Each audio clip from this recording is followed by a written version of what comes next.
আমি আজকে বানাচ্ছি নিরামিষ বাঁধাকপি। মাছের মাথা দিয়ে বেশিরভাগ আমার বর খেতে ভালোবাসে, তো আজকে আনা হয়নি। আজকে আমার ইচ্ছা হচ্ছে আমি আজকে নিরামিষ বানাবো। বাঁধাকপিটা একটু, এখনকার বাঁধাকপির জল না গেলে নিলে ভাঙার গন্ধ বেরাতে গ্যাস হয়, জল গেলে নিয়েছি। এখানে আলু কেটে নিয়েছি, এখানে জিরে, আদা, টমেটো আর কাঁচা লঙ্কা নিয়েছি। তো বাঁধাকপির জলটা আমি গেলে নিলাম। এখানে আমি কড়াইয়ের মধ্যে দুটো তেজপাতা দিয়ে দিলাম।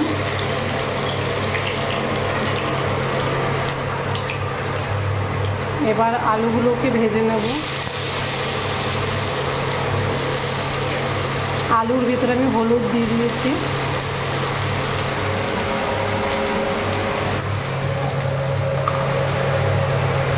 একটু লবণ দিয়ে দিচ্ছি।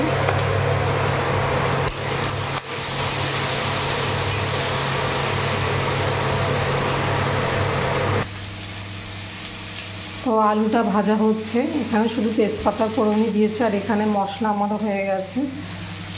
এখানে বাঁধাকপি সিদ্ধ হয়ে গেছে। এখানে আলুটা লাল লাল করে ভাজা হয়ে গেছে। গ্যাসটা একটু কমিয়ে দিলাম। মশলাটা আমি আলুর ভেতরেই দিয়ে দেবো।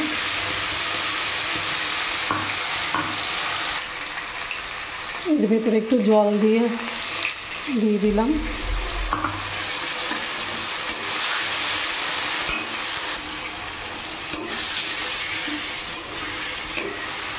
এবার গ্যাসের ফ্লেমটাকে আমি একটু কমিয়ে দেবো, কমিয়ে একটু কষে নেবো আগে। এটা আস্তে আস্তে হতে থাক, ততক্ষণ আমি চালটা ধুয়ে ভাতটা বসিয়ে দিই। মশলাটা এখানে যে শুকিয়ে এসছে, আমি মশলা বাটিতে মশলা ছিল, জলটা দিয়ে দিলাম। গ্যাসের ফ্লেমটাকে একটু বাড়িয়ে দিয়ে এবারে কষতে থাকবো।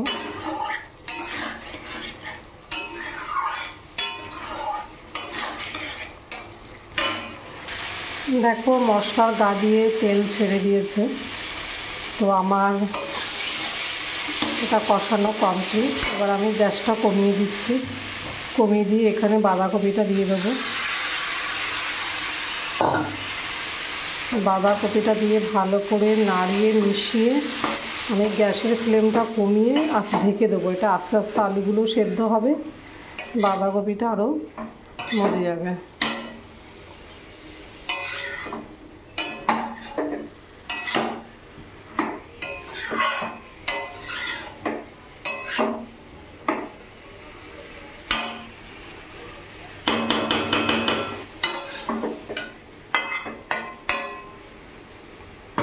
তো এবার আমি ঢাকা দিয়ে দিচ্ছি। এটা আস্তে আস্তে গ্যাসে কমিয়ে দিয়েছি, ফ্লেমটা আস্তে আস্তে হোক।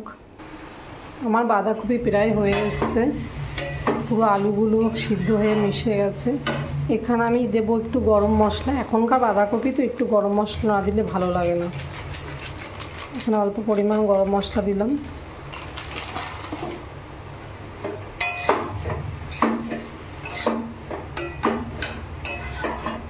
একটু মিষ্টি দেব।